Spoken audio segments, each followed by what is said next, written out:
I want to take you guys on a little journey and talk about surrender.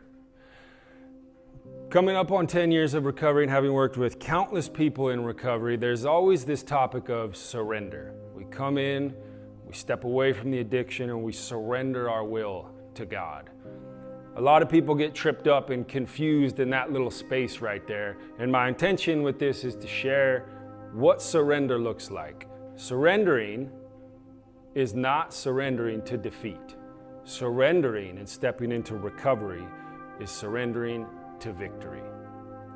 Roughly 10 years ago, I was drinking myself to death, hiding in a little apartment in the middle of Nowhereville, Utah, and I was literally drinking myself to death. I wasn't even eating much, and I was drinking a lot of 80 proof liquor.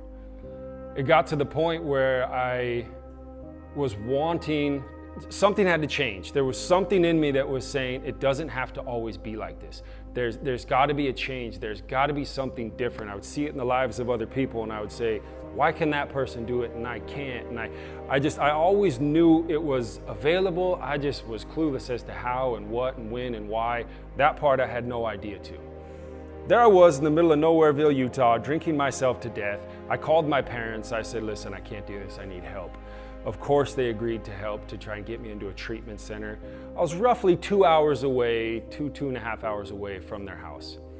All I had left was my car, a very small amount of belongings. My car had no license, no registration, and no insurance, and I had roughly a handful of warrants out for my arrest from just baggage I had accumulated through my active addiction.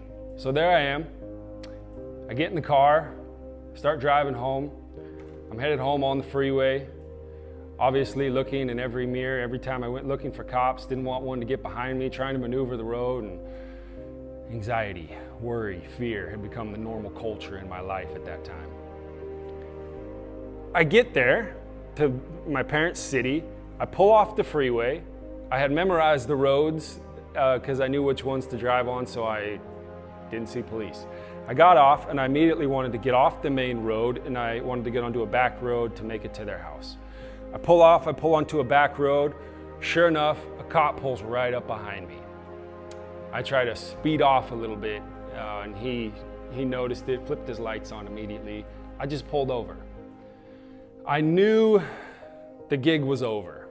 This wasn't my first time interacting with the police, and I knew something in that moment.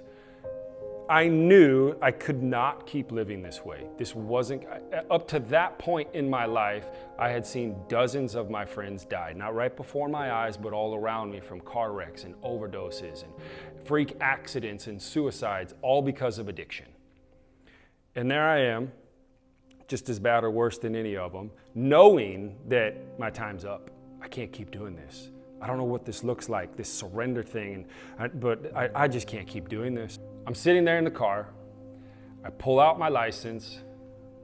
Cops coming up to the window. I roll the window down. I hand them my license, and I say, here you go. I have no license. I have no registration. I have no insurance, and I have a handful of warrants out for my arrest. And I surrendered. I surrendered, almost a little unknowingly at the time, to be honest, but I was so tired. I was so done. I didn't know how it was all going to change. I truly didn't, but I was completely done, and I couldn't do it anymore. The police officer says, thank you. Okay. Almost as if he was saying, wow, all right, I can work with that. Thank you for being honest. I'm chain smoking cigarettes because I was also a smoker at that time, because I know I'm going to jail, and I know I'm not going to be smoking in there. I'm sitting in the car. My life is flooding through my mind. Another squad car pulls up. I knew the drill. I'm sitting there, and I prayed.